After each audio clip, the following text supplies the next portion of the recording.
Hey everybody, Aaron Bishop here with the Bishop's Blurb. This video is going to take just a little bit longer than usual, but it's a topic that really needs to be treated with proper justice and really needs to be explored a little more in depth than I usually do in these segments.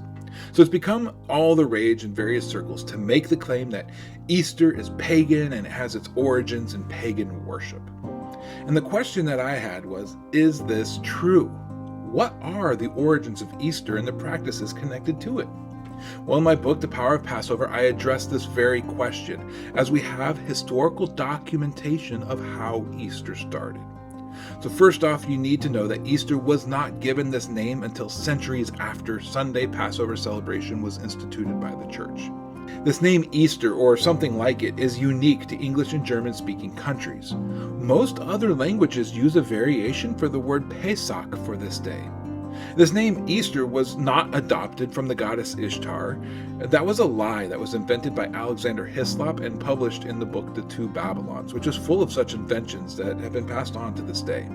Instead, the name Easter came from the name of the German month that we equate to April, Oster. Now, it's true that this month is in fact named after a goddess, but then so are the names of many months and days.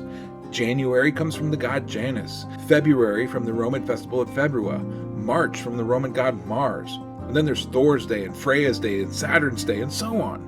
This is a common way of naming months and days, and it's been used throughout the world since ancient times. In this case, the festival took on the name of the month that it most commonly occurred in. So how did this split occur in the first place, this Sunday Passover celebration, as opposed to the 14th day of the Hebrew month celebration? Well, the first evidence that we have of the split is recorded by the historian Eusebius. He states that Polycarp, the bishop of Ephesus, and Anicetus, the bishop of Rome, held a conference in 155 CE to discuss, quote, the question of the day of the Paschal feast.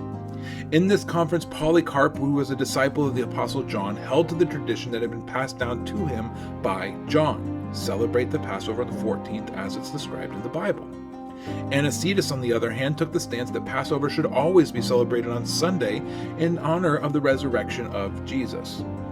No agreement was reached at this conference, but the conference ended amicably, and Polycarp was allowed to administer the communion to Anicetus' congregation before he left. There was no fight over this. It wasn't until the next generation, 35 years later, around the year 190, that the issue again crops up in history.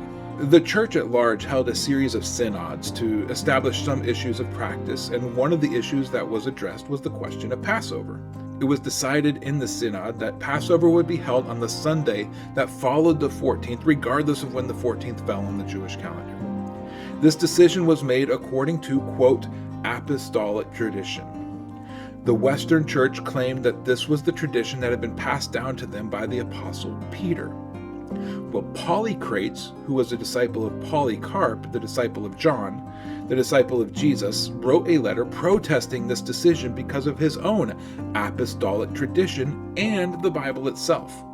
In this letter, Polycrates also name drops Philip, the disciple who taught this tradition was to be followed as well. In response to this protest, Victor attempted to excommunicate the entire Eastern Church and proclaim their teaching as heterodox. When this ruling was passed down, many other church leaders from around the world from early Christendom counseled Victor not to be so rash in cutting off brothers. Victor apparently listened because the excommunication of the Eastern churches never went through and was dropped.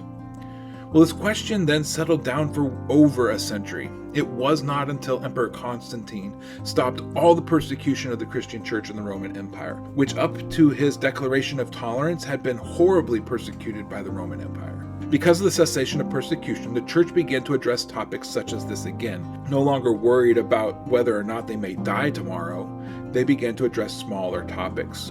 But the big disagreements didn't start with Passover. It started with the deity of Jesus. Just after the persecution of Christians ceased and the churches were once again allowed to meet publicly and openly, a man in Alexandria, Egypt, by the name of Arius, began to teach that Jesus was only human and not God at all. Alexander, the metropolitan of the Church of Alexandria, took nearly a decade to try to persuade Arius of his error, but in the end, Arius was unconvinced and Alexander ended up excommunicating him. It was at this point that Arius and another bishop began to compose jingles that taught their viewpoint, even going so far as to hire street singers and tavern singers to sing their songs and to spread their doctrine. Well, in 325, Constantine was faced with a civil war in the Roman Empire, and he saw that the church was brewing with its own civil war. So he called a council of church leaders to settle the matter of the divinity of Jesus.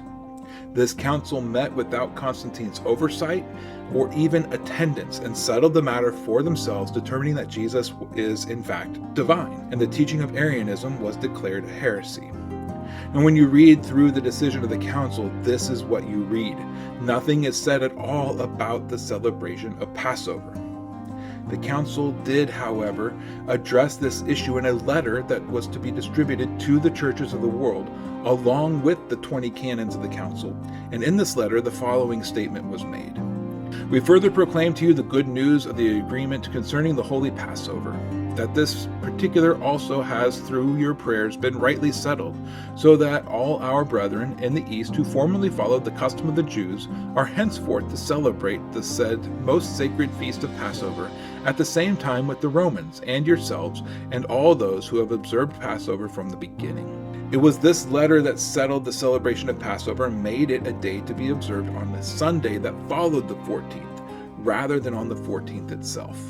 And while the letter that the council issued did not contain the reason for why this decision was made, Constantine also sent his own letter to accompany these canons of the council, and he had this to say in that letter.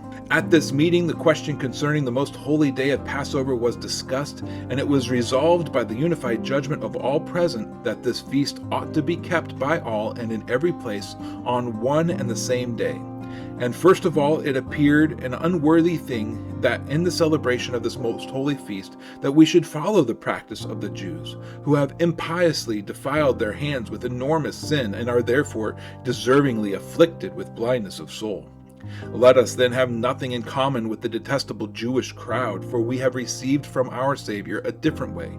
Beloved brethren, let us with one consent adopt this course and withdraw ourselves from all participation in their baseness. Hence it is that on this point, as well as others, they have no perception of the truth, so that, being altogether ignorant of the true adjustment of this question, since therefore it was needful that this matter should be rectified, so that we might have nothing in common with that nation of patricides who slew their Lord, but also that it is most fitting that all should unite in desiring that which sound reason appears to demand, and in avoiding all participation in the perjured conduct of the Jews. Constantine states in his letter that the reason for this decision was, frankly, anti-Semitism and self-righteousness. Now, we can argue over whether or not the council had the right to make such a decision, to overturn biblical instruction. That's a legitimate question that should be addressed.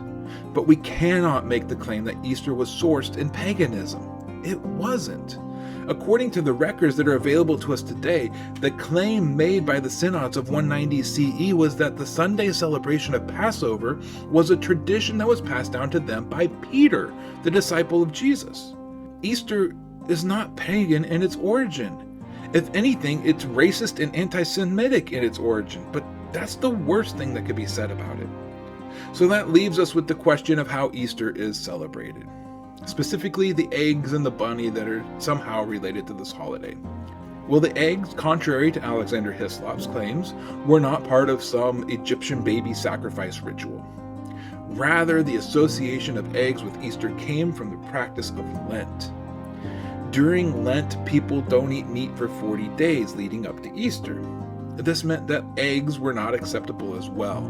So what do you do when you have extra eggs while the chickens continue to keep laying but you are not consuming?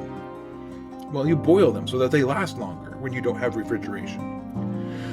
Then when Easter rolls around, you're swimming in boiled eggs. Thus, eggs became associated with Easter because there were a glut of them to be had when Easter came around and you could eat meat once again. This became such a meme that people began to make a game out of the eggs by coloring and hiding the eggs for children to find when Easter arrived. As for the rabbit, it's no secret that rabbits are fertile. In fact, some species of rabbits can become pregnant while they're already pregnant.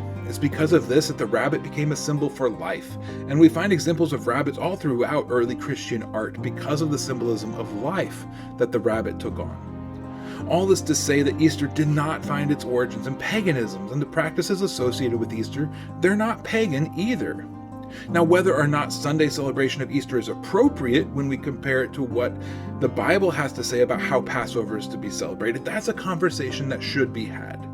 But we can't base either side of the conversation on false accusations, or it's going to go nowhere.